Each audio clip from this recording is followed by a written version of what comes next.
about to leave, already packing. Come with me, I'm not really asking. We'll get away to a place where we don't know. Dito kami guys sa Krispy Kreme. Kukunin daw ni Jairus yung kanyang libreng donut.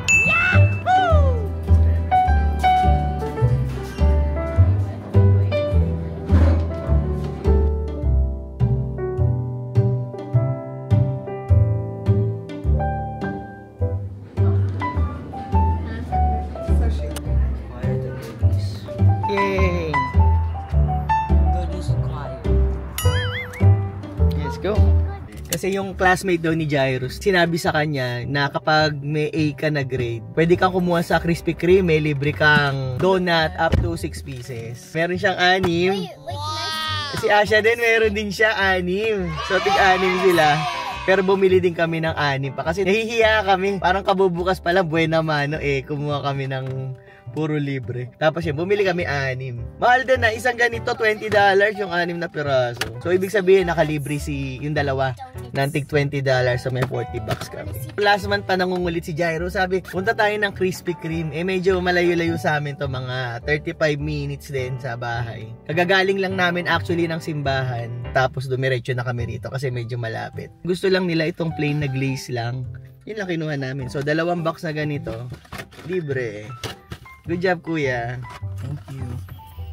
Salamat po. Salamat po. Tapos, sa susunod na semester, sa 3rd sem, pag nakuha uli nila yung report card nila, pwede kami bumalik dito. Tapos, i-claim namin yung Krispy Kreme. First time lang namin ginawa to actually. Kasi siya lang nakaalam nito na dahil sa classmates niya, hindi namin alam. Di sana para marami na kami nakuha doon. Yabang. Kaya yun guys, kapag nandito kayo sa Amerika, sa mga hindi nakakaalam, pag yung report card ng mga anak nyo, you don't have to be a straight A, basta kada isang A, meron kayong isang donut, up to 6 donuts. Ayan. Tapos sila tuwan-tuwa. Kaya syempre, di ba, magsisipag uli sila para makapakuha sila uli ng libreng donut sa susunod. Thank you for sponsoring our video.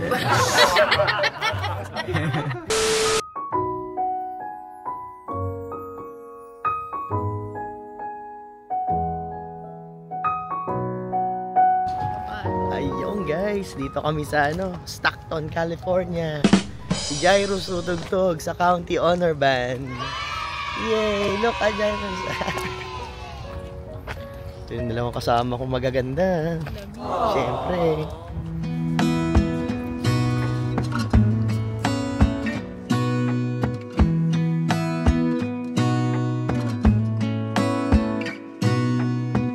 Gonna stay in this moment. Gonna lay here on the grass. Why are you looking at me? I don't need to feel lonely. I am finally home at last. And I don't mind being gone on adventures for a while. No, no. County Honor Band, guest conductor, Tapio.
What's up guys? Nag-aayos-ayos ako kasi malapit na yung spring break ng mga bata.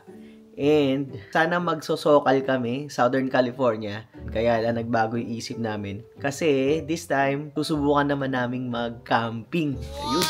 First time namin mag-camping, kaya medyo may konting nervyos kasi we've never camped before. Lalo na yung 2 gabi kaming magka-camping. And ayun, first time namin. So, medyo anxious kami yung mga dadalhin. Nanood kami ng mga videos. Di namin alam na ang dami palang dinadala kapag nagka-camping. Pero actually, meron ako mga camping gear dito. Ito yung tent na binili ko. Nasa LA pa kami nito. Never pa namin nagamit to kahit isang beses. Dati kasi ako, gusto ko na talagang mag-camping. Bumili ako niyan, sabi ko, in the future, magka-camping kami. Mukha nga ako si Raulo. Kasi hindi pa kami magka-camping. Bumibili na ako. Sa Costco yon kasi nag-sale siya noon. Sa wakas, magagamit ko na rin. Kasi sabi ko kay Amy, gusto ko talagang mag-camping one day. Kaya lang hindi lang matuloy-tuloy. Naalala nyo ba yung anak ko, si Asha? Dati gumagawa siya ng mga pillow fort doon sa salas. Pag pinapanood ko siya, sinasabi niya nagpe-pretend daw siya, nagka-camping siya. So, ayun naisip ko, sabi ko sa kanya, gusto mo ba mag-camping for real? Yung totoong camping. So, ayun, naging excited siya. Kaya sabi ko kay Amy, huwag na kaya tayo mag-Southern California, mag-camping na lang tayo. Ayun. Kasi may mga camping gears naman ako dito. Pero marami pa rin kaming kulang.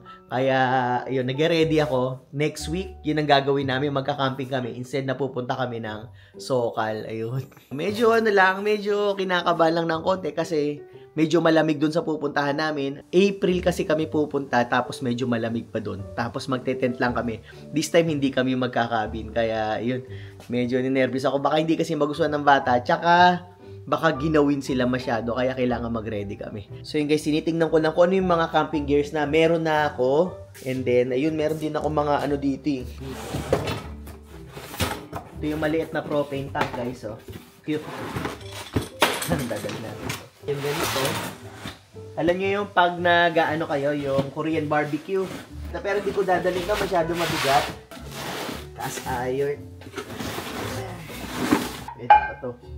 To, panluto ng guys, sisig. Handle nga to, hindi nawawala na. Ito lang gagamitin kong isa. Alam niyo naman yung sasakyan natin, maliit lang, hindi pang camping. Kaya yung pagkakasyahin lang natin. Yung lang, kung nilang madadala ko, yung bare minimum lang. Kasi mahirap na magdala ng marami. Nakakapagod din, tsaka mabibigat. Ang kasama ko, ito, mga bata lang naman. And guys, di ba nabanggit ko sa inyo, mahilig ako mga isda noon. Ito yung mga ginagamit ko noon sa pangingisda. Ayan. Wala, matagal ko na hindi nagagamit to. Simula na lumipat kami dito sa may Northern California, never pa ako nakapag-fishing. Doon sa South, madalas sa mga Redondo Beach, ganyan, sa pier. Nakapag deep sea fishing na rin ako. Ayan. So mamaya pupunta kami ni Amy sa Walmart siguro. Mamimili lang kami ng mga iba pa naming gamit na kailangan naming dalhin sa camping. Ayun. Kasi nga, 2 nights kami doon. Unang beses na kami magka-camping. Katulad nga na sinabi ko. Make sure na dala namin lahat. Pero meron naman doon maliit na store. Let's say kung meron kami makalimutan, pwede naman kami bumili doon. Kaya lang, syempre, mahal, di ba? Kaya yun. Medyo excited na kami, pero mga kinakabahan din kita mga kasama ko. Kasi nga, ayun. First time. Kasi iniisip nila, baka meron maraming oso, maraming insekto, baka may ahas, ganyan yung mga iniisip nila. Pero excited kami. Ayun, sana magustuhan nila kasi nga first time naming lahat na magka-camping talaga. Para pag nagustuhan nila, pwede kami bumalik. At least yung mga gamit na camping na iipunin namin, pwede pa naming magamit. Kasi medyo mahal din yung ibang mga gamit guys, no? Tsaka, ayun, nagdadalawang isip nga ako bumili ng mga gamit kasi nga matatambakan na naman tong garahe namin. Pero ayun, pero kung magugustuhan nila, okay lang. So yun guys, mag-ayos muna ako. Ayun guys, ang kalat. Ito na yung mga dadali namin sa camping. Grabe, pasensya na kayo sa buko ah. Ano na kasi ngayon, gabi na. Tutulog na sila. Kaliligo ko lang, di ko nakapagsuklay. Grabe pala itong pagka-camping, di biro. Ibang-iba kaysa dun sa pag magbabakasyon ka lang, mag-hotel ka, wala ka nang isipin, bibili ka na lang ng pagkain. Ayun, hindi ko alam kung pinagsisisihan ko itong ginawa ko. Grabe. Ang hirap. Grabe ang trabaho. Ayun, medyo umiinit na yung ulo ni Amy. Kasi, ayun, konti panahon na lang, kailangan makompleto na namin yung mga dapat naming dalhin. Tsaka yun nga, pinaka-concern namin, malamig. Nasa 40 degrees yung gabi. Tapos magte-tent lang kami. So, hindi ako sure kung yung mga gamit na dinala namin enough na para hindi kami ginawin sa umaga. Lalo na to mga bata. Hindi pa naman sanay ito sa mga ganito. Siyempre, sanay sila sa mga hotel, ganyan. First time nila. Pero excited sila. Pero siyempre, ayoko naman basagin yung excitement nila kapag hindi sila nag-enjoy. Kaya, ayun. I make sure na maging komportable kami doon sa camping.